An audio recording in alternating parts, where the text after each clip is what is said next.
buenos días y bienvenidos nuevamente a Sin Guión. Hoy es una fecha importante en el calendario electoral.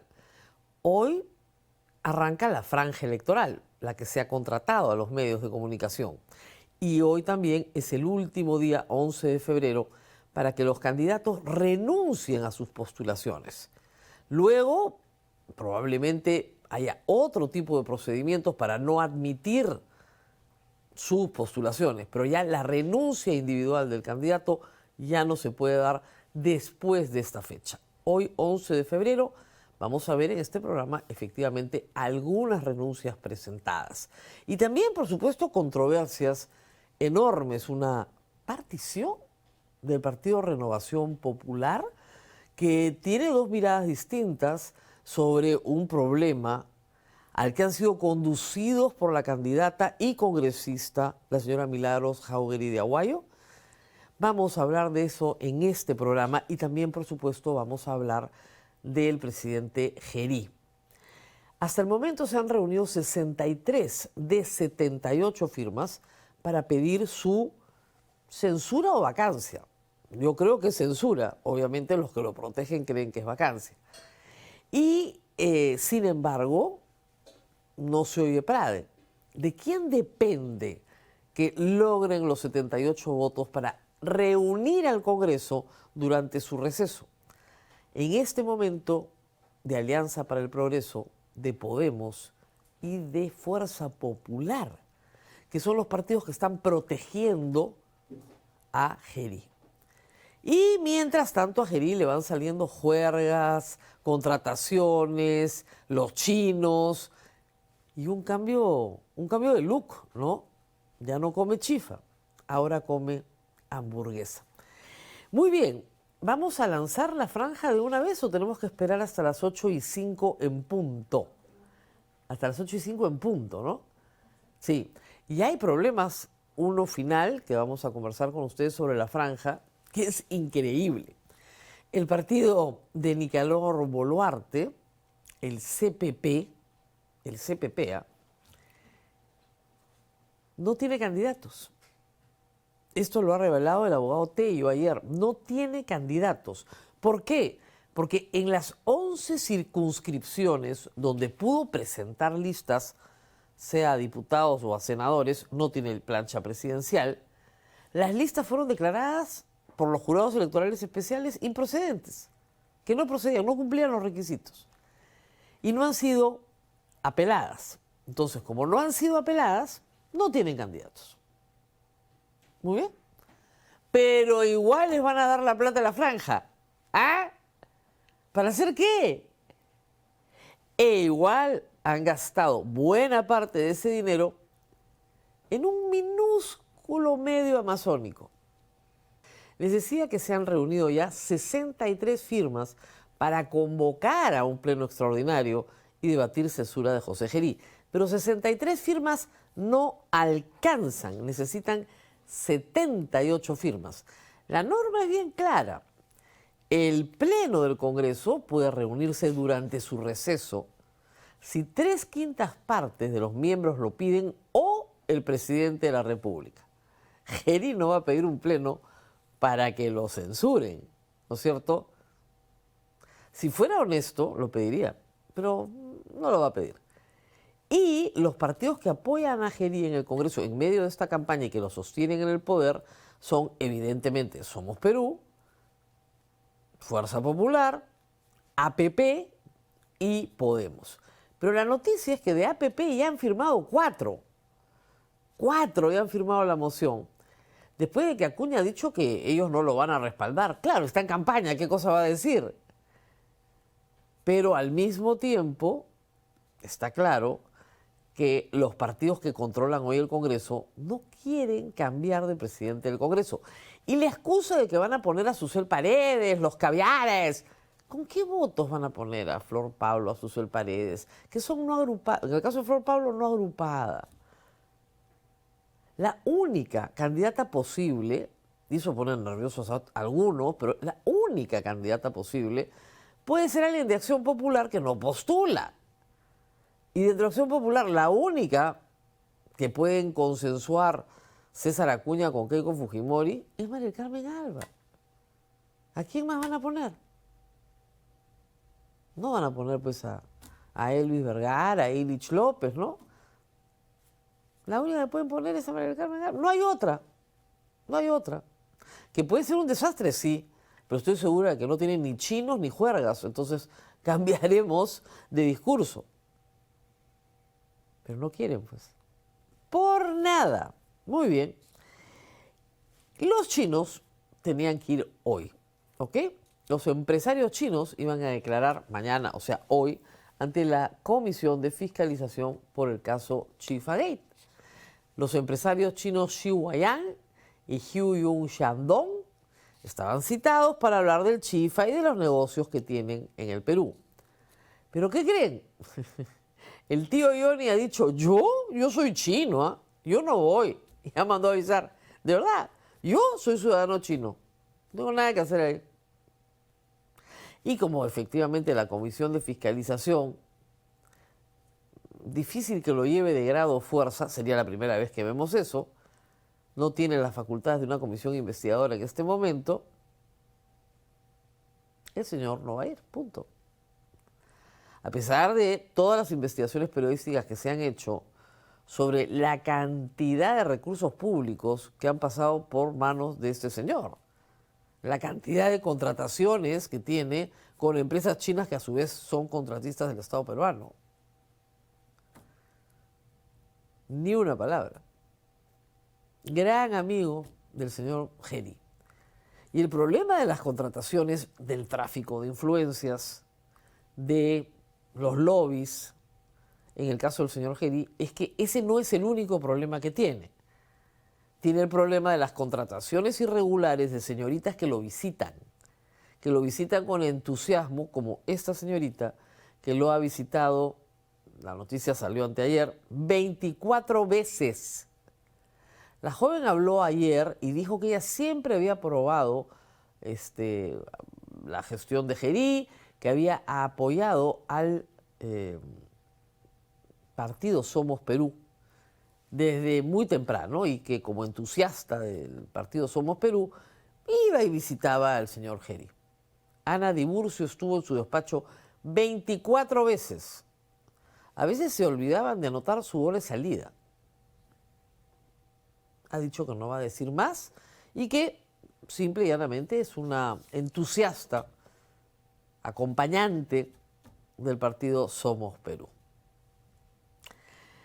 Parece que ni por las contrataciones irregulares de señoritas que entran y salen de su despacho, ni por ir clandestinamente a comerse un cevichito con su amigo el tío Johnny, el señor presidente va a salir. Y ayer se armó por esta razón una trifulca en la puerta del Congreso, entre Pasos Perdidos y la puerta. ¿Entre quiénes? Entre el presidente del Congreso, Fernando Rospigliosi, y Segundo Montalvo. Y tenemos, para que nadie se lo pierda, un ratito de la pelea. A ver si veamos el video. ¿Qué reunión? Tengo una reunión. Pero, presidente, solamente quería pedirle, la bancada de Perú Libre ha pedido la acta virtual para la Junta de Portavoces. Una acta virtual.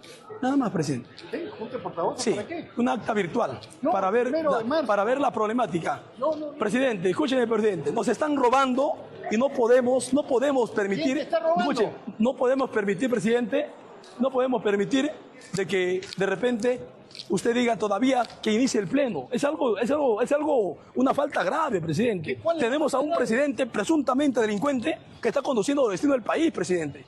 ¿No? ¿Qué quieres que haga? Yo no puedo convocar. Pero no, ¿por qué no puede convocar? No, solamente pido Con que el me artículo 50 la Junta de Portavoces. Mire, La Junta de Perú Portavoces Libre, no puede convocar. Perú Libre ha presentado un documento, presidente, a su presidencia. Yo quiero que usted actúe con transparencia, nada más. Que nos dé la hoja virtual. Que nos dé la hoja virtual. va a haber Junta de No, Portavoces hasta pero el escúcheme, 1 de marzo.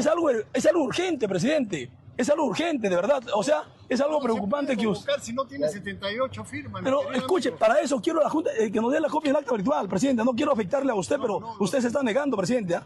Se está negando. Entonces, no puede usted estar respaldando la corrupción, presidente. No puede estar respaldando la corrupción. De verdad.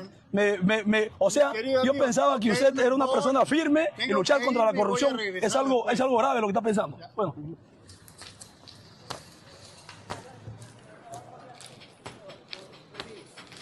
Bien, y el señor Montalvo le grabó, él tenía el micro, ¿no?, toda la conversación. Y claro, Fernando Rospigliosi dice una cosa que es verdad. Ustedes no tienen las 78 firmas. Pero lo que le pedía el señor Montalvo, que está en este documento que tenemos acá, es otra cosa. Le pedía una reunión de la Junta de Portavoces. Eso es lo que pedía. Y el documento dice lo siguiente, y lo firma Flavio Cruz Mamani, el portavoz titular del Grupo Parlamentario Perú Libre.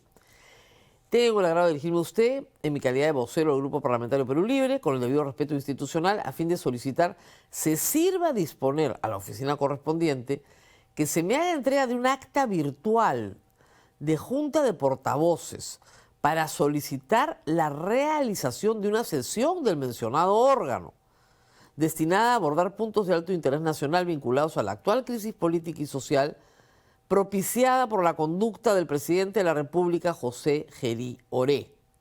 ¿Ok? La presente solicitud se formula en atención a lo establecido por la Constitución, que reconoce al Congreso de la República como órgano fundamental, bla, bla, bla, bla, bla, y así como de conformidad con lo dispuesto en el reglamento del Congreso, en particular en las normas que regulan la organización, competencias y funciones de la Junta de Portavoces como instancia encargada de coordinar la agenda parlamentaria y facilitar el consenso político.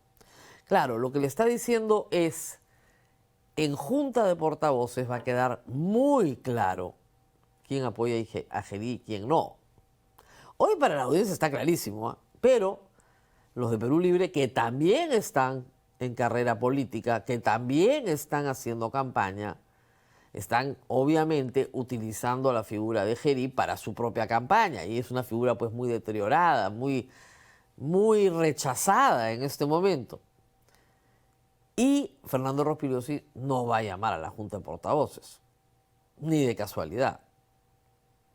¿Por qué? Porque Fuerza Popular protege a Gerí. Fernando Rospigliosi es de Fuerza Popular. No hay nada que hacer. Esto se va a poner peor conforme avance la campaña. Y es probable que estemos cambiando de presidente, que les digo, una semana antes de las elecciones, cuando los partidos que lo protegen estén a punto de no pasar la valla. Y se den cuenta de que mejor lo protegemos. Son sus decisiones políticas, no las mías, pero está interesante de observar. Evidentemente los partidos que han firmado la moción de censura están adoptando una posición de oposición que les funciona muy bien frente al público. ¿Por qué creen que Renovación está de animador de la censura de Gerí? No se entiende de verdad cuál es la estrategia del fujimorismo. Yo no la entiendo. ¿Por qué es tan importante conservar en el poder a Gerí? No lo entiendo. Ni tampoco entiendo a Acuña, la verdad. ¿Qué pacto hay ahí? ¿Qué chinos hay de por medio? No lo sé. Muy bien. Y el presidente de la República tenía un compromiso que se venció hace un mes. Lo que pasa es que nadie lo recuerda. Entre las poquitas cosas que tiene que hacer, tenía que presentar un plan de seguridad. ¿Ok?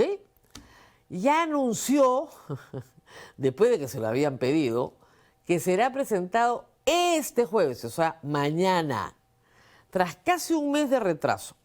Lo único que ha hecho el Ejecutivo es sacar algunos decretos legislativos, pocos, en virtud de las facultades delegadas que tiene, pero no ha derogado las leyes pro crimen. Y este plan de seguridad, que es un plan operativo, tenía que presentarlo, reitero, en enero, hace un mes. Dice que este jueves lo va a presentar, que el plan es buenísimo, que ahora sí estamos salvados. Una de las poquitas cosas que tenía que hacer. Porque la delincuencia en el Perú no ha caído con el señor Gerí. Nos fue pésimo con Dina Boluarte, pero con el señor Gerí no nos va mejor. Por si acaso. Y mientras esto sucedía, tenemos que comentar nuevamente esta nota de Perú 21. El señor Gerí realizó una fiestecita por sus, no 80 años, sino que la temática era ochentera, por sus 38 añitos. Hizo su fiestecita en Cineguilla. Fue tal el nivel de bulla que llegó el serenazgo y les tuvieron que poner una multa que hasta ahora no se paga. Y fue tal el nivel de juerga que cuando salió el congresista Cordero chocó su vehículo ahí nomás en la puerta de la casa. Pero lo interesante de esta historia es que esta fiesta se realiza con un grupo de señoritas que trabajaban en el Congreso, la señorita Isabel Cajo, que se hace conocer en redes sociales como Lico Pecaíto y vende contenido en OnlyFans.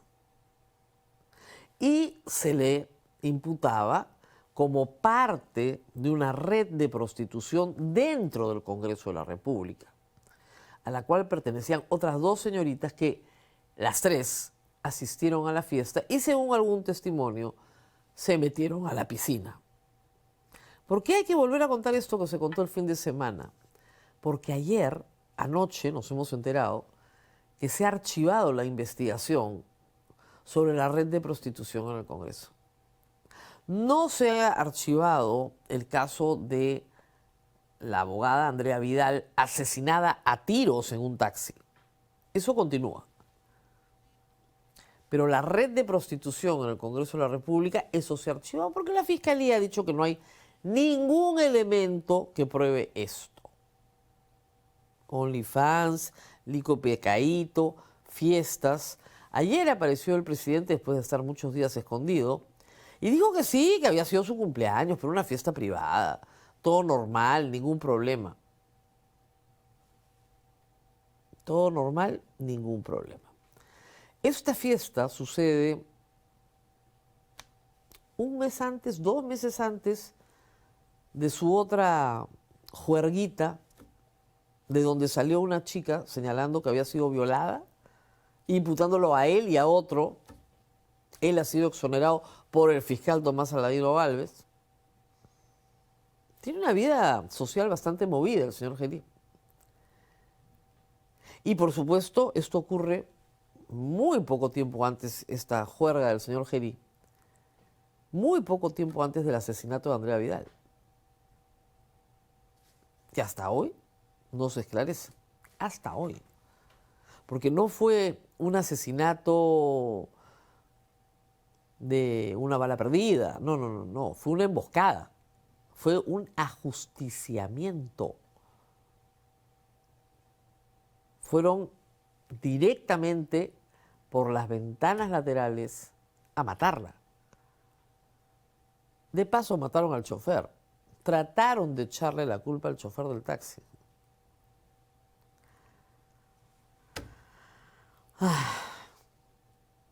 Esa investigación continúa, pero no la de la red de prostitución, que tenía a un imputado, a un funcionario de APP, que fue el encargado de contratar a todas estas señoritas en el Congreso.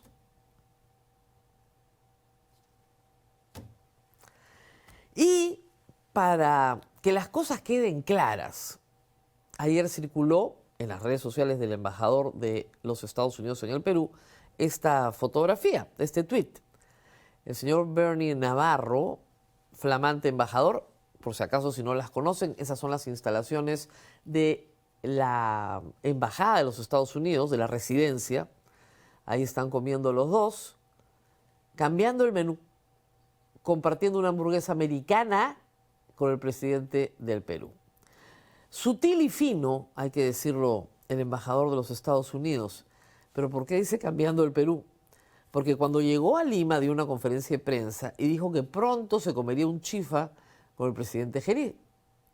Y ahora dice, no, vamos a cambiar el Perú. Nada de chifa, hamburguesa americana.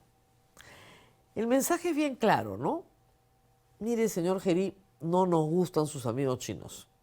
No nos gustan sus negocios con los chinos. ¿Usted quiere hacer negocios? Con nosotros. Vamos a cambiar el menú. ¿Y qué negocio estamos haciendo con los Estados Unidos? Ayer lo volvió a decir el presidente, que apareció en Twitter para decirlo. La compra de aviones de guerra a los Estados Unidos. 3.500 millones de dólares. En un país pobre como el nuestro, es como para pensarlo, ¿no? 3.500 500 millones de dólares. Hay varias empresas postoras. Todo hace pensar que ya no nos vamos ni con los franceses, ni con los suecos, nos vamos con los gringos, porque han cambiado el menú. No deja nada bien al presidente del Perú esta fotografía, digo. Nada bien. Pero parece que el señor Gerí quiere mandar un mensaje también, diciéndole, no, yo con los chinos nada que ver, hombre, faltaba más. Por si acaso China es el primer destino de las exportaciones de Perú. El primero. Y Estados Unidos no es el segundo. Muy bien, nos vamos a la pausa. Ya toca, sí, tenemos que mandar una pausa y luego regresamos con la franja electoral. No, me dicen que continúe porque la franja electoral, me voy a volver loca con la franja electoral, es todavía a las 8:35. Entonces vamos a seguir hablando de elecciones, ¿ok? Vamos a hablar de elecciones porque tenemos un montón de noticias electorales. La primera tiene que ver con la candidatura del señor José Williams. Esto es bien delicado. Miren, el jurado electoral especial ha iniciado un procedimiento sancionador porque el señor José Williams ha omitido una sentencia en su hoja de vida. Y el problema es que esta sanción no es una sanción que tenga una multa, ¿no es cierto?, que puedas reparar, que tenga subsanación. No, esta sanción termina con que te sacan del proceso. ¿Y cuál es el caso? El caso, aparentemente, lo informa la República, es Acomarca. Acomarca es una masacre espantosa en 1985, donde una patrulla, la patrulla Lince, ingresa a este pequeño poblado de Acomarca y asesina a 69 campesinos. Esto incluye 26 niños. Niños, incluso de brazos. La patrulla entra, los saca de sus casas, los alinea y los fusila, acusándolos de senderistas, como pasaba en esa época. Una masacre en toda la línea, producto de un plan operativo, el plan Huangayoc. Es decir, se pudo probar en el proceso que Telmo Hurtado, el carnicero de los Andes, el que se ha ordenado hace pocos días salir en libertad, no actuó porque se le ocurrió. Aun cuando en el proceso él nunca incriminó a nadie, habían superiores. En la línea de comando, arriba, estaba el joven coronel José Williams en el año 85. Hasta donde yo sé y he leído, el señor Williams había sido exonerado de toda responsabilidad. Hasta él no llegaba. Pero aparentemente, en algún extremo, sí se le condenó. No con prisión efectiva, pero en algún extremo sí se le condenó en el año 2016. Por si acaso, se ha tenido que luchar luego para que la Corte Suprema incluyera el pago de reparaciones civiles a las víctimas. Por eso el caso se ha ido abierto mucho tiempo.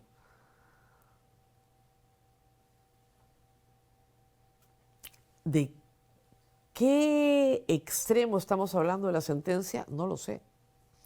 Aparentemente el señor Williams tampoco lo sabía o no lo recordaba, porque lo único que tenía que hacer era ponerlo en su hoja de vida.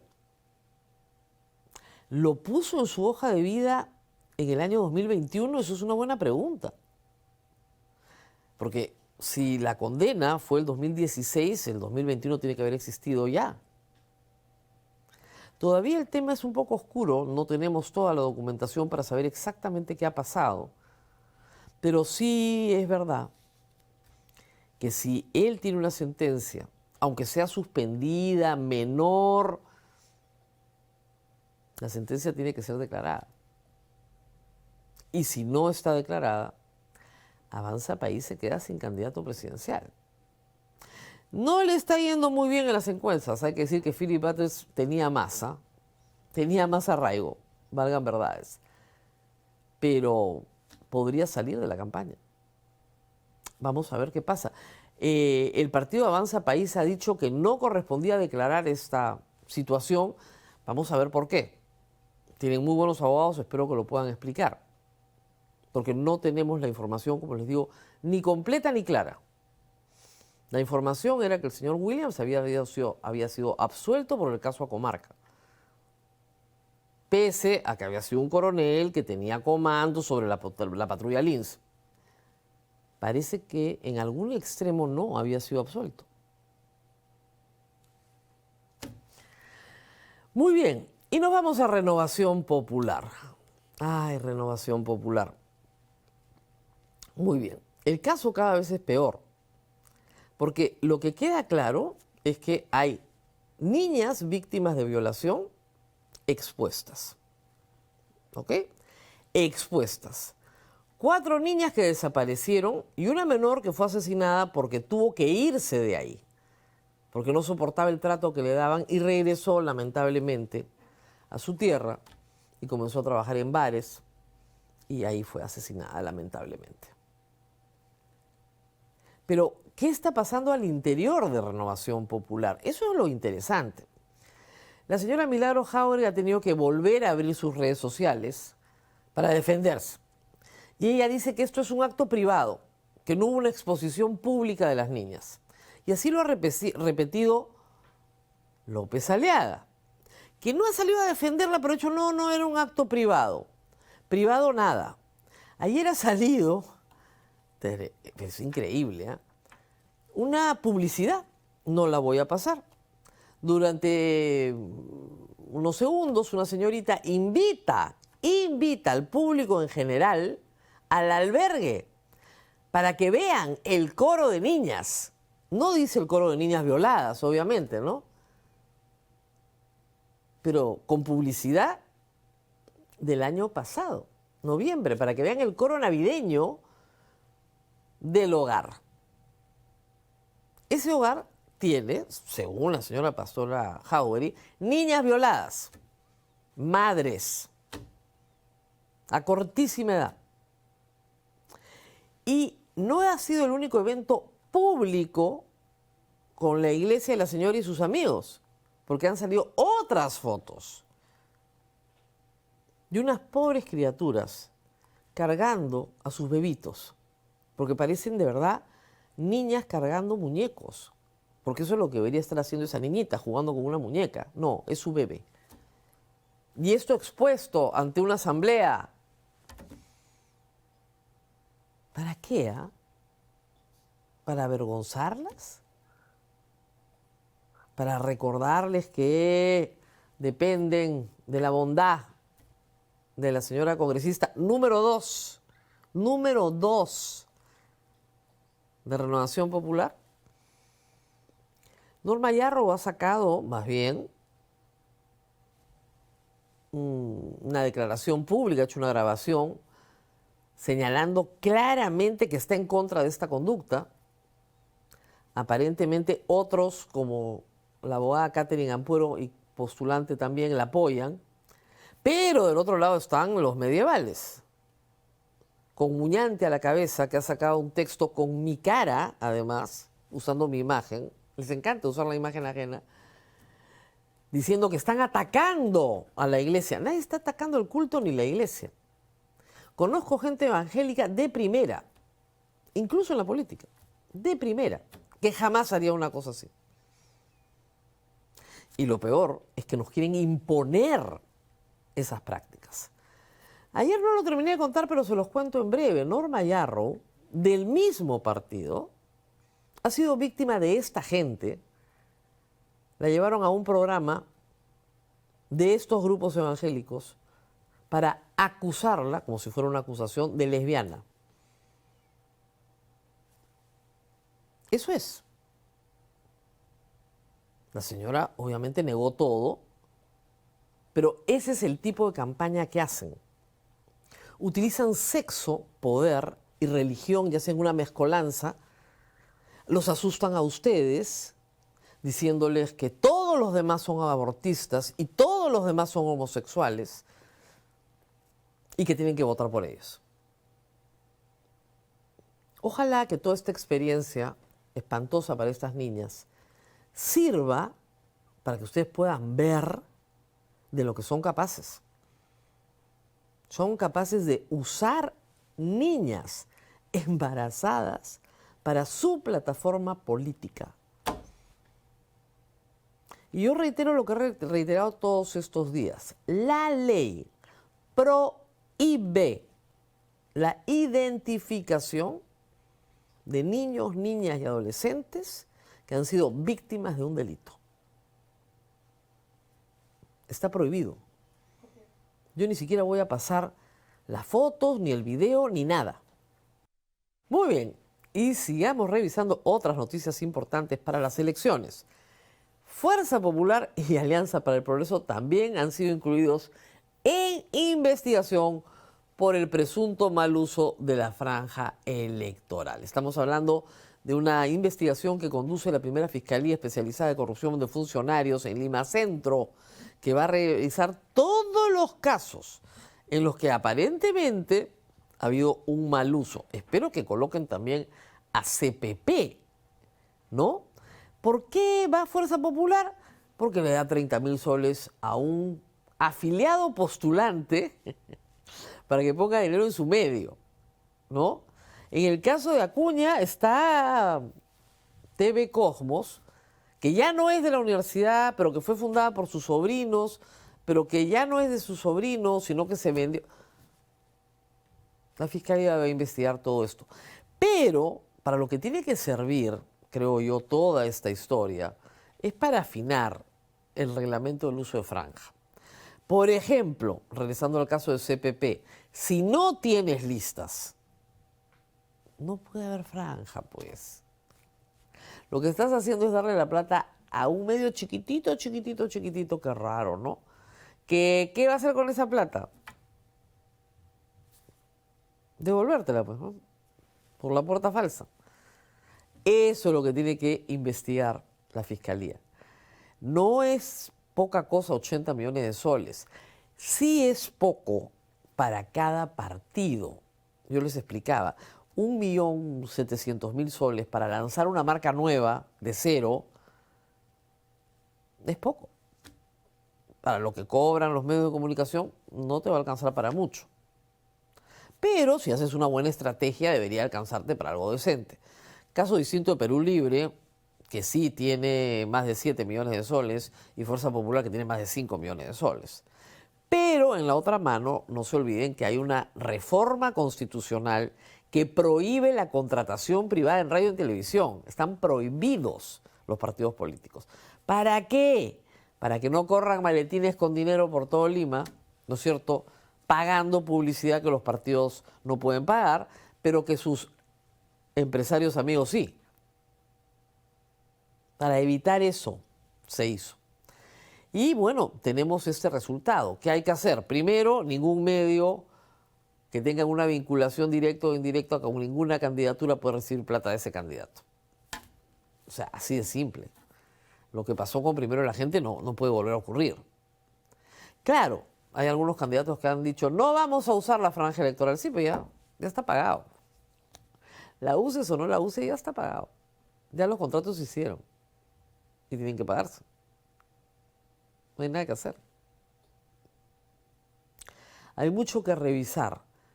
Pero, como digo siempre, la solución no es tirar el agua sucia con el bebé adentro, ¿no? Había una razón de regular estrictamente el financiamiento de partidos políticos para que el delito no intervenga en las campañas. Esa razón permanece vigente.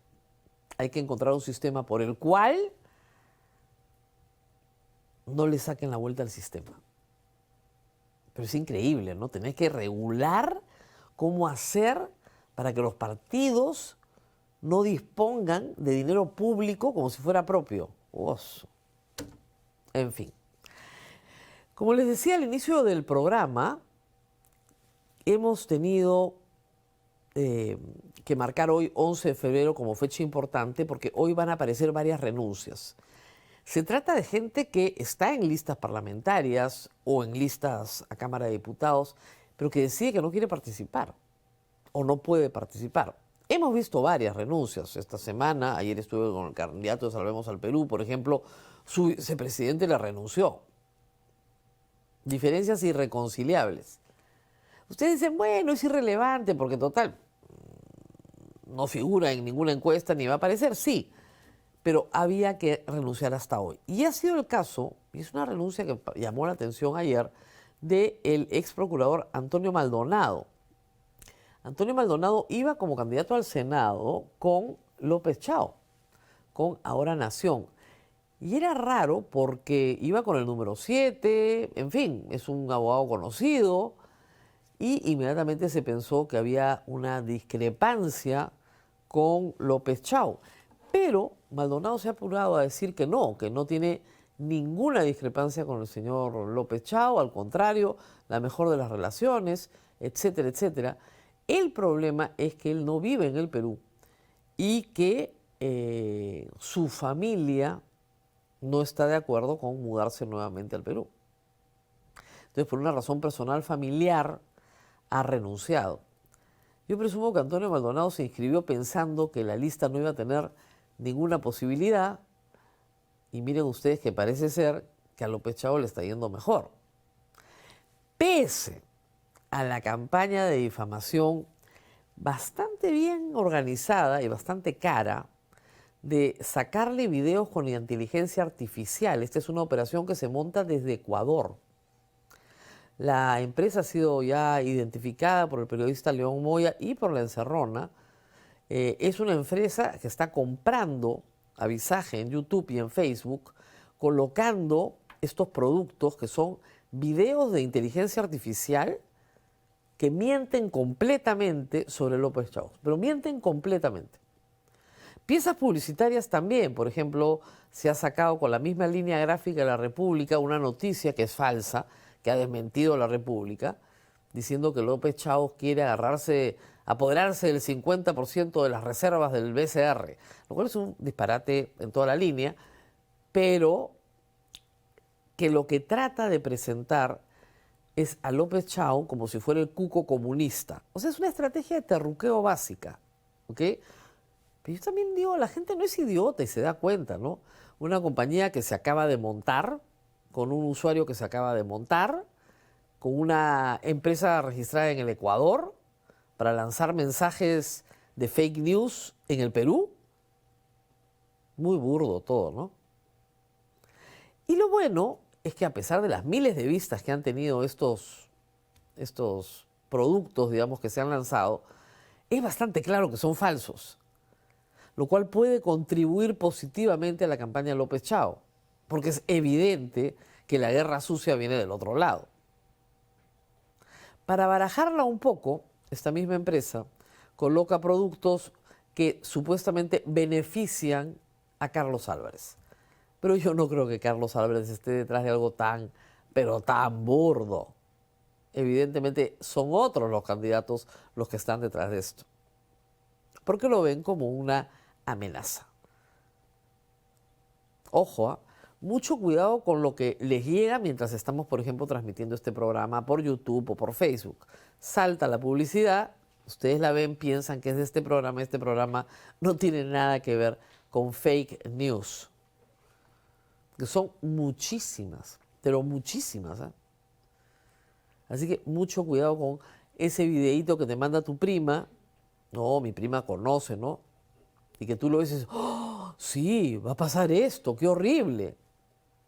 Tienes que sentarte a explicar que pese a que han comido proteína de chicas, muchas señoras no entienden lo que están viendo, no entienden que son víctimas de un fake news que está hecho para eso. Entonces, en esta campaña, cada vez que le pasen algo, tiene que preguntar si es fake news. Hay cosas que sí son verdaderas, que parecen fake news de lo espantosas que son, pero no. En el caso de López Chao, lo que usted está viendo es noticias falsas creadas con inteligencia artificial, donde hacen hablar a la persona, la hacen hablar diciendo lo que quieran. Yo tengo acá, hecho con inteligencia artificial, un experimento en La República en la que hablo en chino. Súper bien, según me han dicho. Así que se puede hacer todo con inteligencia artificial. Pero notas en los labios, al toque te das cuenta que no calza perfecto. Ya lo harán perfecto, ¿ah? En 5, 6 o 10 años lo van a hacer perfecto. Pero hay que estar alertas. Ustedes no son tontos y espero que se den cuenta de la diferencia. Y finalmente, recordarles que hoy día tenemos preguntas del público, ya después les cuento por qué, pero finalmente el Perú cae de 94 al puesto 130 en percepción de la corrupción entre los 156 países del mundo. O sea, estamos en la cola. La percepción que tenemos en el Perú de la corrupción se ha deteriorado en 5 años de una manera realmente radical. Si usted divide en el mundo, digamos, estamos en el tercio inferior. Este índice de percepción se construye con un puntaje sobre 100, ¿ok? Donde 100 es menos percepción de corrupción. Ahí está Finlandia, Noruega, ¿no? Los países nórdicos. Nosotros estamos con 30 puntitos de los 100, o sea, nada, en el tercio inferior, en el puesto 130. Bueno, tenemos 4 presidentes en la cárcel, ¿no? Eso genera una percepción de corrupción bien extendida. Pero además no hay transparencia, no hay equilibrio de poderes, quien está en el poder lo ejerce de una manera autocrática, quien está en el poder se beneficia a sí mismo. Hemos tenido a Dina Boluarte con los Rolex, las operaciones y todo lo demás. Entonces, claro, en 5 años hemos descendido del puesto 94 al puesto 30. Y efectivamente la corrupción es uno de los problemas más graves que aqueja al país. Porque cuesta mucha plata tener un país corrupto. Nos cuesta a todos. Claro, hay algunos ganadores, dirán ustedes, sí, pero son una minoría. La mayoría tenemos que pagar la corrupción. Nos cuesta muchísimo. No nos damos cuenta. Es como a veces la inflación, se decía que la inflación era el impuesto más duro en los pobres. La corrupción es un impuesto que pagamos todos. Esa carretera más cara la pagamos todos, porque es más cara. Esa adquisición más cara la pagamos todos. Ese rompimiento de contrato para ser yo el macho del barrio, que se va a arbitraje, lo pagamos todos. La corrupción nos sale carísima. Es un impuesto gigantesco que pagamos todos los peruanos. Eso no lo olviden al momento de votar. Piensen qué grupos políticos tienen o han tenido más denuncias de corrupción, porque esa cuenta la tenemos que pagar todos. Solo por esa razón, descártelos. Y vamos con las preguntas del público. Íbamos a tener al candidato Alex González, pero anoche tarde nos canceló. Los candidatos presidenciales están bien difíciles de entrevistar, les digo, ¿ah? Nos cuesta. Nosotros creo, si Iris no me deja mentir, creo que ya vamos en más de 20 de 36. Nos faltan 16. Pero hay algunos que no se dejan. Están aguantando. Supongo que están aguantando. Entonces vamos con preguntas del público, que es uno de los segmentos que a mí personalmente más me gusta. Vamos con la primera pregunta, por favor. Con platita, con 5 soles. Doctora RMP, de todos los candidatos, ¿no le parece que las políticas de renovación son las peores, apelando al Perú retrógrada que siempre ha existido? Mixter, a ver, si usted quiere mi opinión personal, es una opinión muy personal, yo se la voy a dar porque siempre he sido muy honrada con ustedes. Miren, todo lo que sea poner los medios de producción en manos del Estado, a mí me preocupa. Las empresas públicas, por ejemplo, son una preocupación, porque las he visto funcionar durante toda mi juventud y vida adulta, y sé que eso en el Perú no funciona. Eso es un nido de corrupción que nos cuesta a todos carísimo. Entonces, los partidos que nos dicen que van a eliminar el rol subsidiario del Estado para que el Estado sea empresario, a mí me preocupan. Los descarto de entrada. Hay pocos, pero hay. Y eso está básicamente en el espectro a la izquierda ¿ok? Pero también me preocupan, y muchísimo, los partidos que no respetan propiedad privada, tanto a la izquierda como a la derecha. Los partidos que no respetan contratos. Si una sociedad no respeta la palabra, si la palabra no vale nada, no puedes operar en el mundo comercial. Hoy es imposible. Estás fuera del mundo. Eres un paria. En el mundo. O sea, si queremos exportar, importar, ¿no respetamos contratos?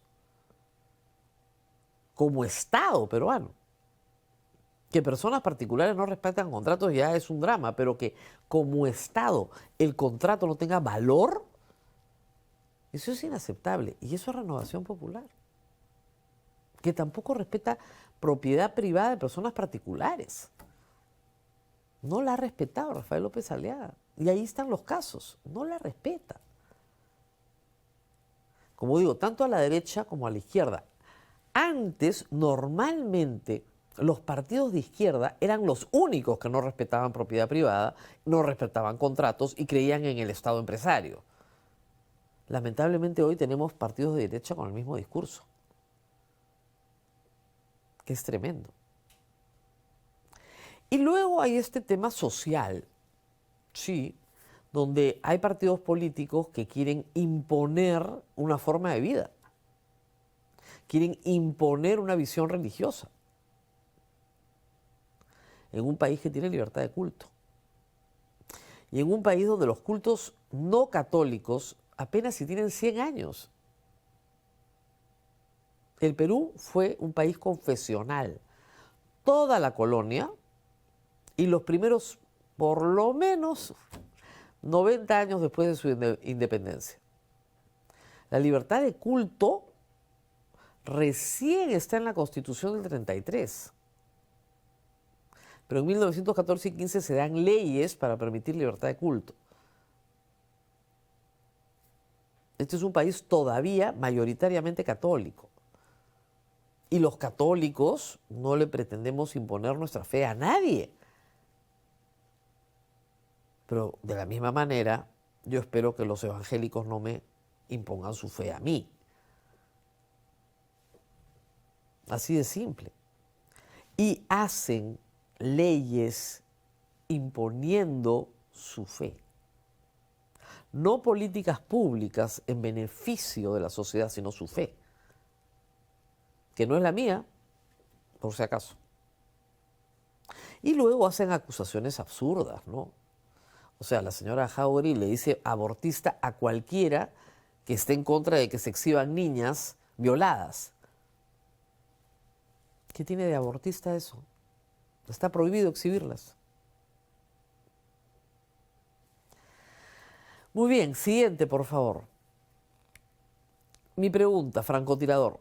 ¿Keiko no quiere sacar a Gerí para que termine el proceso de privatizar Petroperú y seguir licitando irregularmente otros proyectos? No lo sé. Miren, a ver, vamos a hablar de Petroperú. Petroperú es hoy un proyecto fracasado de empresa pública. Eso es lo que es. Es un fracaso. Está quebrada. Si vive es porque de nuestros impuestos se le mete plata. Y se le mete plata, y se le mete plata, y se le mete plata. Yo creo que nuestros impuestos están para comprar otras cosas, ¿no? Salud, educación, justicia, infraestructura, pero no una empresa quebrada. Y es una empresa quebrada que ni aunque la reduzcas, la reestructuras, sigue siendo una empresa quebrada. No hay forma de pagar lo que ha costado la refinería, no hay forma. Es una pésima inversión. No hay, pues. Entonces, hay dos posibilidades. O te pones demagógico o te pones realista. Y el demagógico, ¿qué hace? Patea el problema para el que viene. Y que se siga gastando. Un país pobre puede darse el lujo de esta hemorragia de dinero todos los meses. Yo creo que no. Y si hay que privatizarla, venderla toda por partes, por paquetes, eso se tiene que contratar a gente especializada que desarrolle una estrategia y que haga lo mejor posible por liquidar ese fracaso. No creo que alcance el tiempo para hacerlo con Gerí. No creo que María del Carmen Alba se oponga tampoco. Es un fracaso. Y el Perú tiene que entender que es un fracaso. Es duro decirlo, como yo no candidateo a nada, lo puedo decir. Pero es un fracaso, no hay nada que hacer. Y lo que tenemos que tener es un político que le diga al pueblo la verdad. Es una verdad horrible, pero es la verdad. Es un proyecto fracasado. Pésimas gestiones, malas inversiones. Si fuera un privado, hace rato que lo hubieran liquidado. Hace rato. Hubiera pasado por Indecop y hubiera hecho su declaratoria de quiebra. Hace rato. Y fundas otra empresa, si quieres, de petróleo, para hacer otra cosa de manera subsidiaria. Si es que lo haces de manera subsidiaria. Pero no les pueden seguir mintiendo, pues. Petroperú no es una gran empresa, no es un proyecto exitosísimo. No es que el barril de petróleo se vende barato en el Perú y estamos comprando caro afuera. El barril de petróleo tiene un precio internacional. No lo fijamos nosotros. Entonces tienen que decirle la verdad a la gente. ¿Es una verdad popular? No, es una verdad súper impopular. Súper impopular. Pero es la verdad. No funciona. Sorry. Estoy de pinchaglobos esta mañana, ¿no? Siguiente, por favor. Doctora RMP, sobre los planes de gobierno, me sorprende escuchar que varios candidatos mencionan como respuesta al tema de seguridad la expulsión de extranjeros. ¿Son viables esta propuesta? No. A ver, vamos por partes y cucharadas. Si un extranjero comete un delito, ¿ya? Racionalidad, y yo lo expulso, ¿dónde está la justicia? ¿Quién paga por el delito que ha cometido? Mató a alguien, expulsado. ¡Qué fácil! Nos van a inundar de sicarios. Porque acá lo único que te pasa si matas a alguien y eres extranjero es que te expulsan.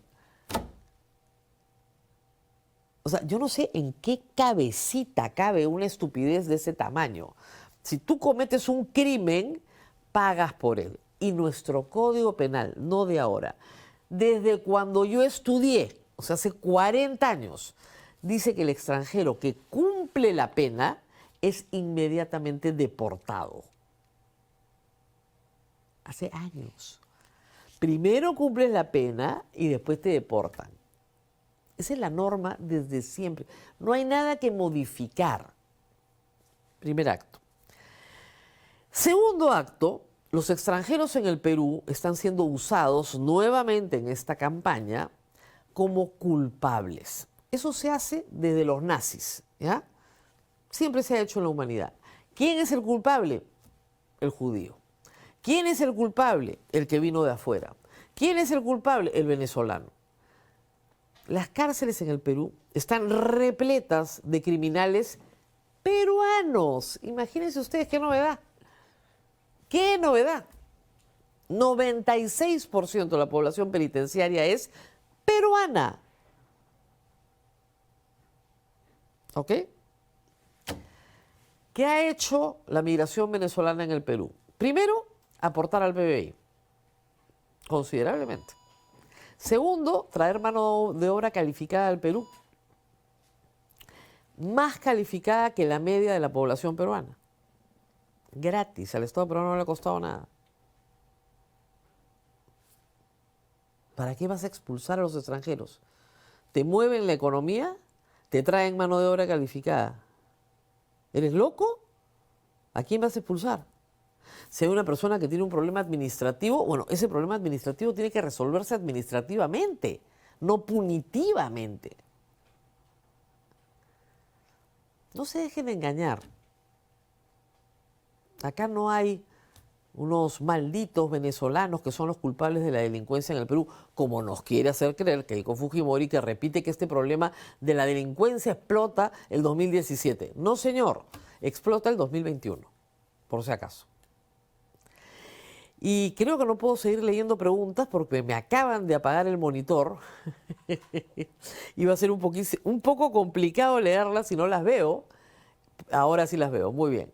Hola Rosa María, ¿crees que si en segunda vuelta habrá dos partidos, siempre hay dos partidos en segunda vuelta, señores, uno de derecha y otro de izquierda? Eso no lo sé, aunque ya en el poder todos se olvidan de sus ideologías, bien difícil saber.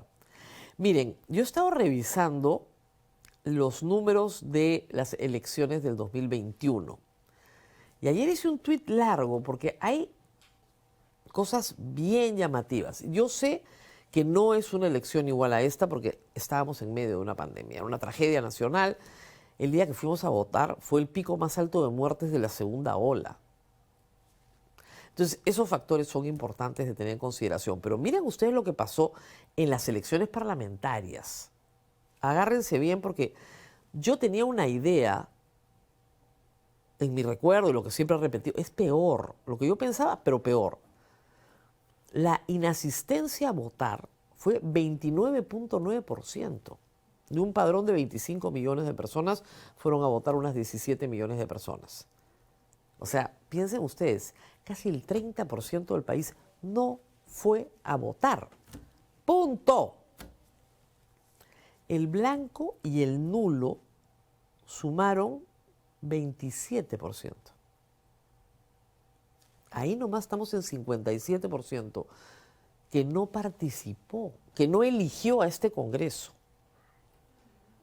Pero luego, si ustedes suman los porcentajes de los 10 partidos, participaron 20 partidos, de los 10 partidos que no pasaron la valla, eso suma 17%.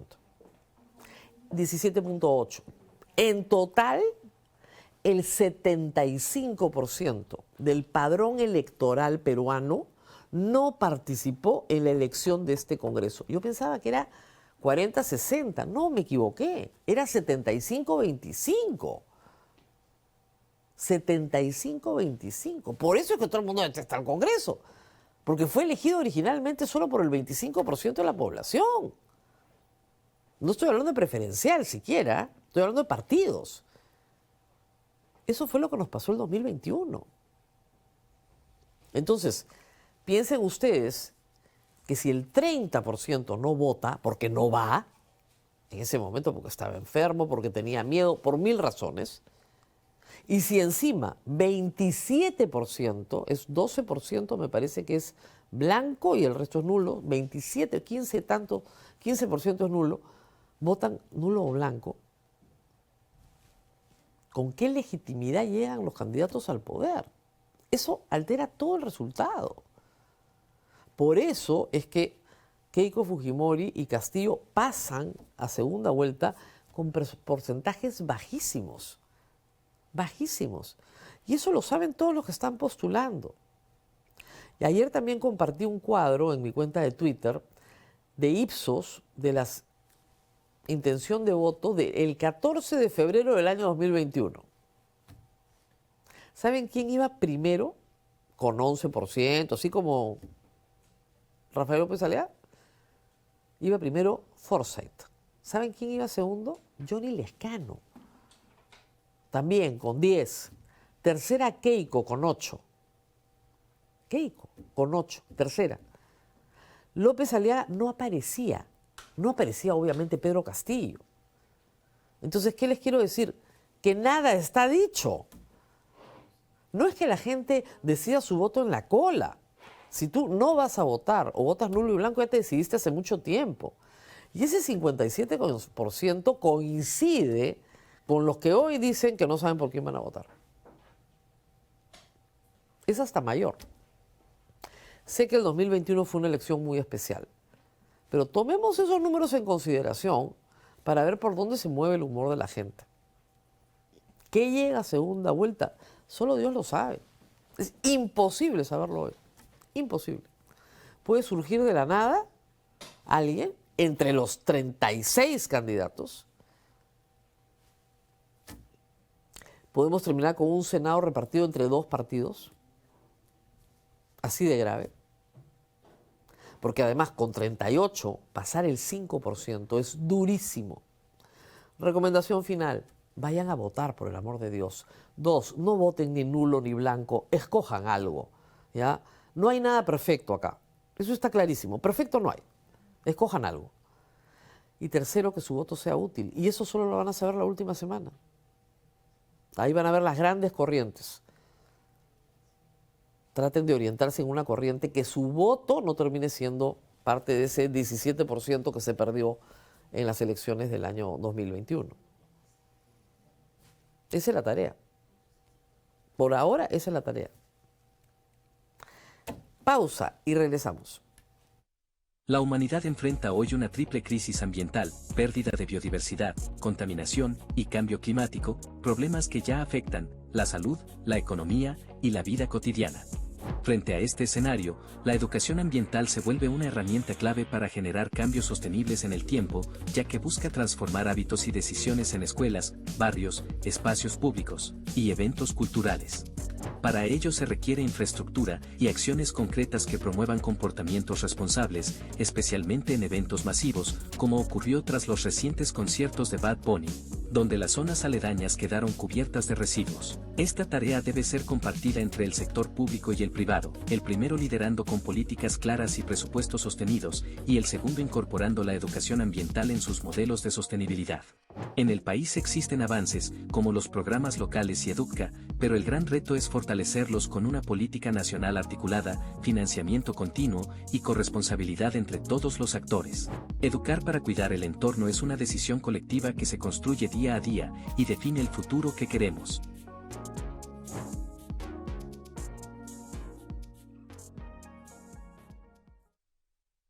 Muy bien, y estamos nuevamente con ustedes. Ahora ya en Sin Guión Electoral tenemos nuestros 3 candidatos diarios en este bloque. No dirán que no hemos presentado candidatos a diputados y a senadores. Y nos acompaña la doctora Susana Castañeda, abogada de profesión, con una larga carrera, tanto en el Ministerio Público como, sobre todo, los últimos 26 años en el Poder Judicial. Al cumplir los 70 años se ha jubilado por disposición de la ley y ahora postula en el partido País para Todos. Gracias por estar con nosotros. Gracias a ti, Rosa María, muy contenta de estar en tu programa. Y en primer lugar quiero solidarizarme contigo por las expresiones que ha tenido una congresista que ahora pretende la reelección por lo ocurrido en lo que yo denominaría la Casa del Terror.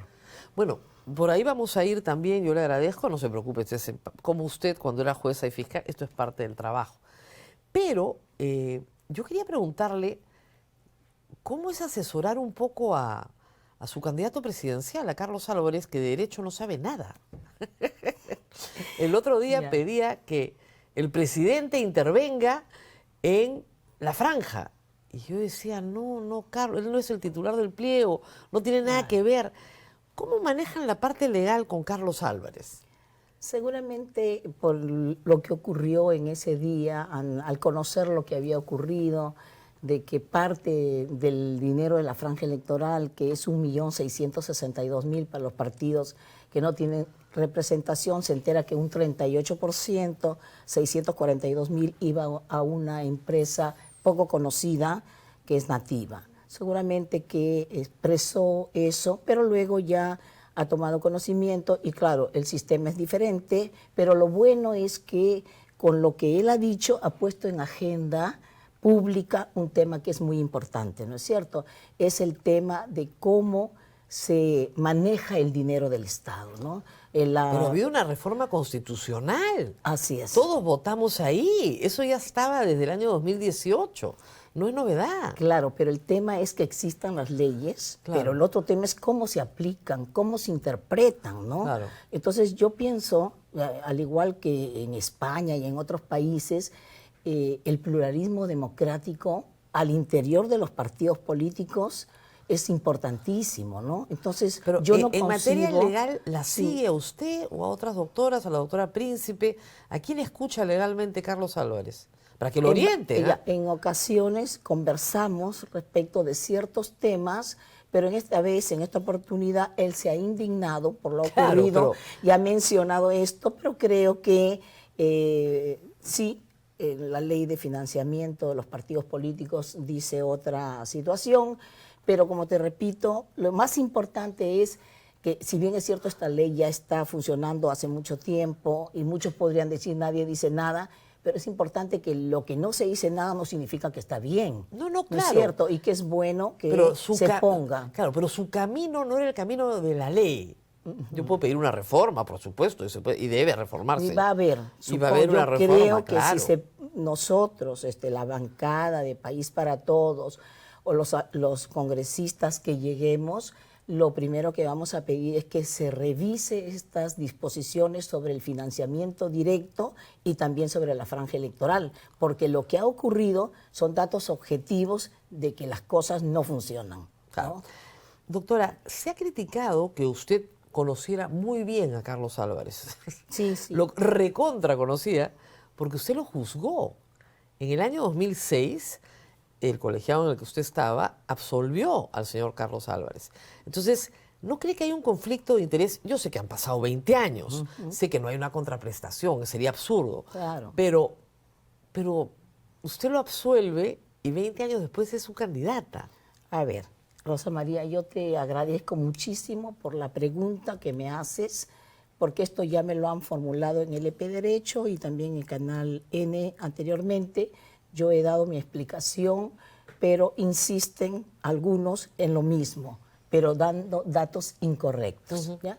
El tema es el siguiente. Como tú sabes, yo soy una jueza con mucha experiencia, que no he tenido ninguna queja ni denuncia fundada en mi contra. He visto los sistemas anticorrupción con el nuevo código y luego el Sistema Nacional Especializado, juzgando los casos más difíciles del país. Sí, además les recomiendo su página web, que tiene todas sus sentencias, es muy interesante. Claro, por transparencia. Por transparencia, está muy bien. Ya. Entonces, dentro de esa vida de jueza que he tenido y perteneciendo al sistema anticorrupción, en el año 2005 aproximadamente me tocó juzgar el caso que le denominamos los artistas de la televisión. Y que fue un caso conocido, público, que fue muy mediático, porque además eran 16 imputados, 13 eran que habían sido militares y 3 artistas de televisión, Carlos Álvarez, Tulio Loza y Laura Bozzo. Entonces, después de que se lleva el proceso, se evalúa la prueba. Tú sabes que en todos los procesos, como abogada competente y que conoce los temas, lo sabes, hay votos singulares. El Tribunal Constitucional constantemente para dando votos singulares. Y mi voto fue, ¿no?, dentro de varios de que se absolvía, de que además se absolviera a Tulio Loza, a Carlos Álvarez y a la señora Bozzo por el delito de asociación ilícita para delinquir, que era la única que tenía esa imputación. Mis 2 compañeras dijeron que se le condene. Por lo tanto, no es que la sala lo haya absuelto.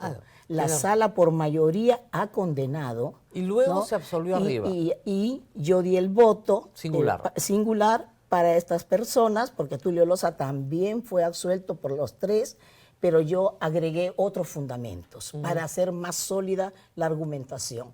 Entonces va y la Corte Suprema, la Sala Penal Transitoria, lo absuelve, revocando la condena. Claro, pero digamos, la Sala Penal acoge su fundamentación.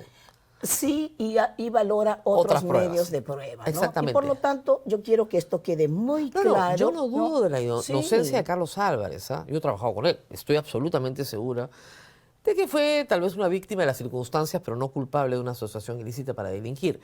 Pero sí, digamos, su relación con él, cuando uno juzga a una persona, tiene una relación muy cercana, porque uno tiene que, por lo menos de un aspecto o de una época de su vida, ¿no? Sí, pero nosotros juzgamos casos, muchos casos de corrupción.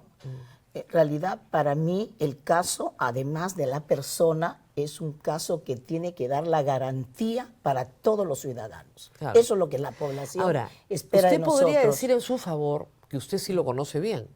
Porque imagínese que usted lo hubiera condenado. No, ahí jamás habría aceptado, porque ahí se vería el conflicto de interés. Claro, si lo hubiera condenado, sí no podía. Ni hablar. Pero yo pedí una solución que fue ratificada por la Corte Suprema, 2 magistrados supremos que llegaron a ser presidentes de la Corte Suprema, el doctor Hugo Sibina Hurtado y el doctor Lecaros Cornejo.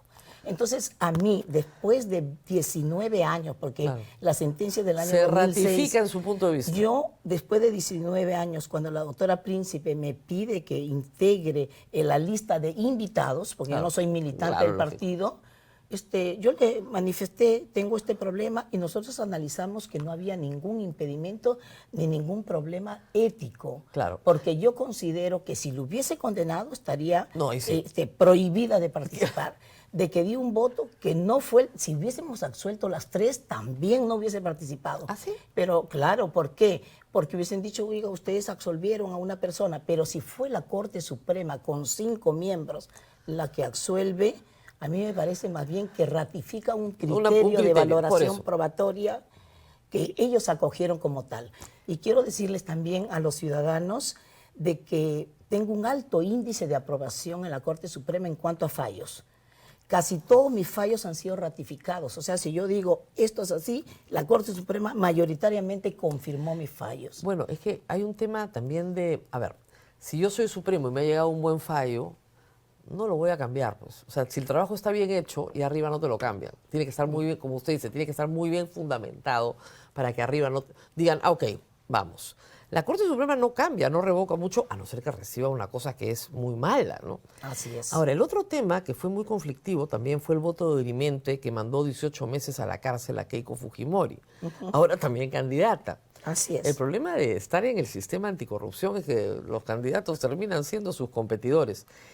Y visto a la distancia, Keiko Fujimori, al final, lo ha dicho el Tribunal Constitucional, no cometió ningún delito. O sea, el tema central de la prisión preventiva es que se presume una imputación. Y a mí siempre me llamó la atención en todas las etapas del proceso de Keiko Fujimori que el Poder Judicial no dijera, discúlpenme, aquí no hay lavado de activos. Acá hay otra cosa, pero esto es atípico, no hay lavado de activos. ¿Por qué mandarla 18 meses a prisión? Ya, a ver, otro agradecimiento, porque como eres abogada, tus planteamientos son muy aceptados por las personas, porque en realidad conoces, manejas el tema, ¿no? Lo que te quiero explicar, y creo que va a quedar muy claro, es lo siguiente. Cuando se produce la detención de Keiko Fujimori, se la da un juez. Apela, la sala lo confirma, va a la Corte Suprema, donde hay 5 miembros. Los 5 miembros están de acuerdo en que sí procede la prisión preventiva. Pero 3 dicen por 36 meses, perdón, por 18 meses y 2 por 36. Me llaman a mí como dirimente porque se necesita 4 votos conformes. Y yo, analizando el tema, veo, porque a mí me llega por el principio de limitación del recurso, ver el plazo. Entonces yo analizo de que es una persona que la habían tenido en diligencias preliminares 36 meses, que la tenían en investigación preparatoria. Yo digo, no, no puede ser. Yo me pliego al voto de 18 meses. ¿No tenía otra opción? No, porque ya la ley orgánica nos dice de que a nosotros nos llaman para la discordia, para el tema que se precisa. Por eso es que muchos decían, no, que yo pude haber dicho que es inocente. No podía. No, inocente no. Yo no Pero podía. No, eso no, de ninguna podía manera. Podría haber dicho 36 o 18. Pero no podría decir, ¿no corresponde prisión preventiva? No, porque ya los 5 habían dicho que correspondía prisión preventiva, ¿no?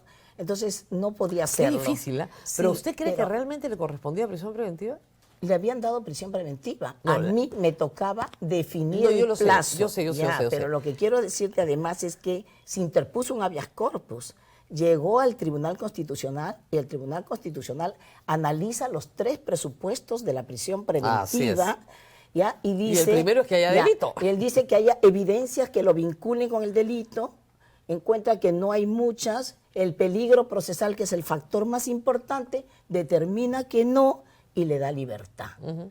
Tampoco el tribunal dijo, oiga, esto es atípico, claro. no hay lavado ni hay organización criminal. Sus abogados nunca lo plantearon. Cuando viene el segundo habeas corpus... Yo se lo dije desde el primer día, es que era lo lógico. Y cuando viene el segundo habeas corpus, ahí plantean una excepción de improcedencia de acción respecto de los 2 delitos. Y entonces los jueces le dicen no, porque está pendiente todavía de que la sala conozca en apelación. Y nosotros sabemos que en materia procesal constitucional no puede haber un habeas corpus, un amparo contra resolución judicial, entre tanto esta no sea firme. Pero bueno, han cambiado de criterio y conocieron el recurso de habeas corpus y llegan a la conclusión de que no habría delito. Pero esto lo hace un segundo tribunal, claro. El mismo tribunal, pero con otros Otra integrantes conformación. que pueden tener otra percepción respecto de los temas. Qué fina. Entonces yo, Otra lo que, percepción. sí, entonces yo lo que quiero aclarar es que en esa oportunidad solamente vino para conocer el plazo y yo me opté por el de 18 meses, que luego esos criterios son recogidos en un acuerdo plenario sobre prisión preventiva, porque tampoco se puede tener a una persona 72 meses investigándolo. No, Eso así yo es absurdo. creo que afecta todo plazo razonable.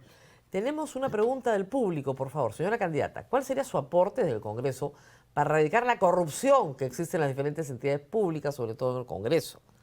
Ya lo he manifestado y lo vuelvo a manifestar.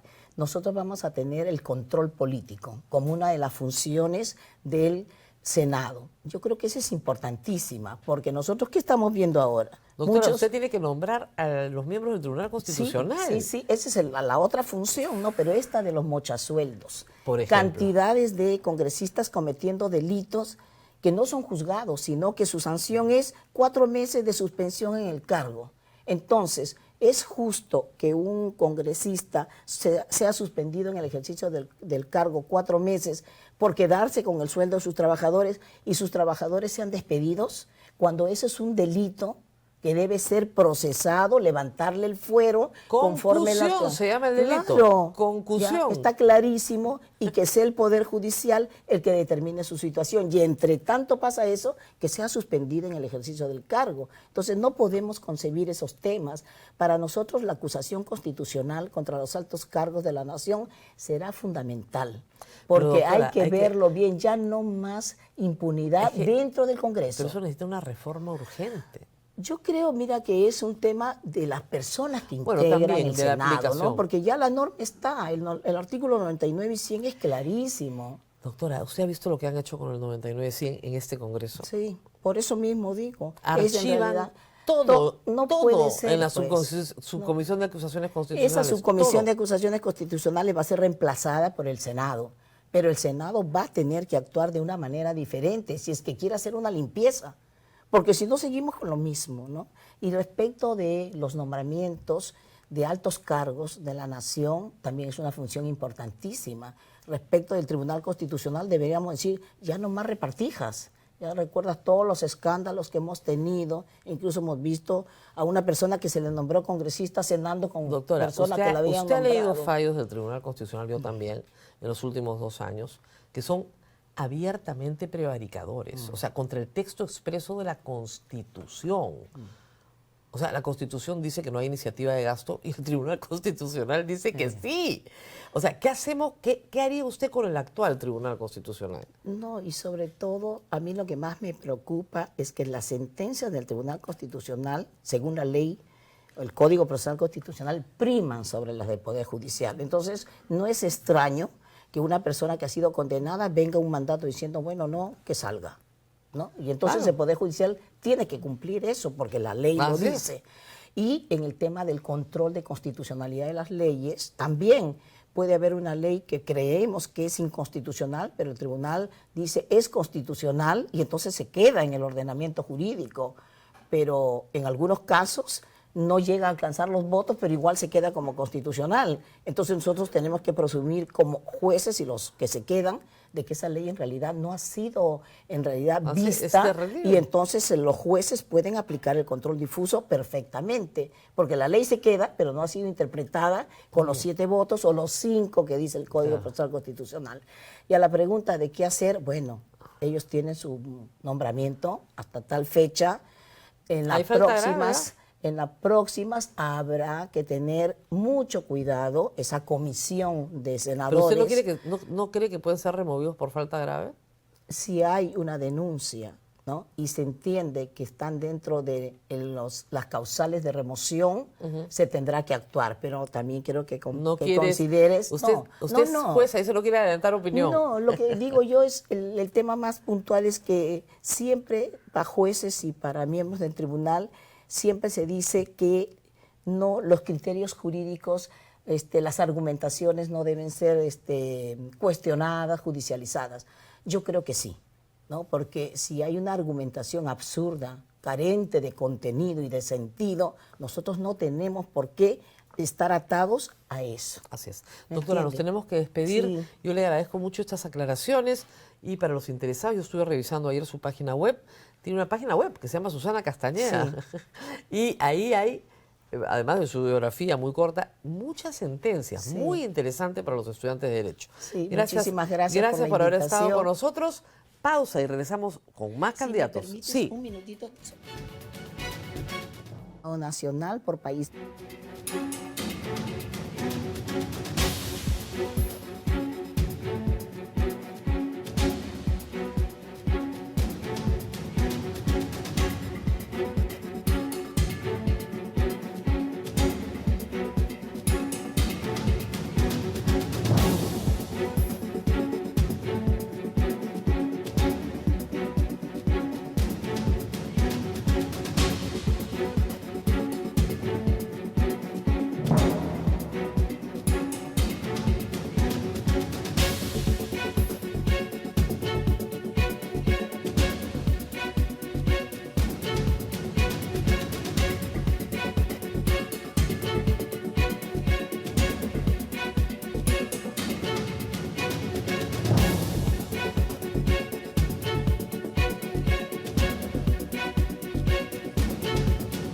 Muy bien, nuestra siguiente invitada es Milady Abanto.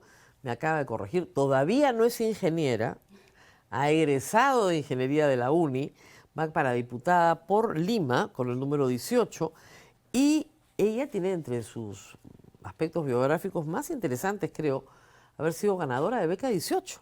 Ella es producto del sistema educativo, no de este gobierno, ¿no?, sino de los anteriores, y está acá con nosotros. Gracias por participar. Cuéntenos un poco cómo se vincula con Ahora Nación, porque entiendo que usted, siendo de la UNI, es de las fundadoras del partido. A ver, muy buenos días, Rosa María. Un abrazo a todos los teleoyentes, las personas que nos están viendo.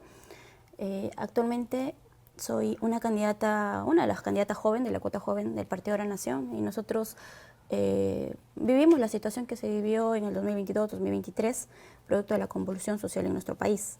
Y frente a ello, nosotros teníamos que tomar acción.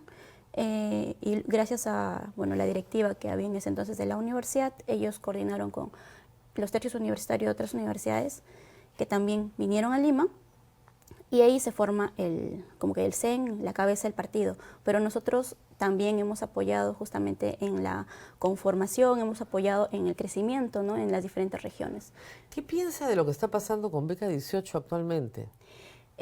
Para mí es una maldad, la verdad, porque el programa es uno de los pocos programas que ha estado dando resultados, porque el 82% de los jóvenes que son beneficiarios de beca 18 son la primera generación de profesionales que...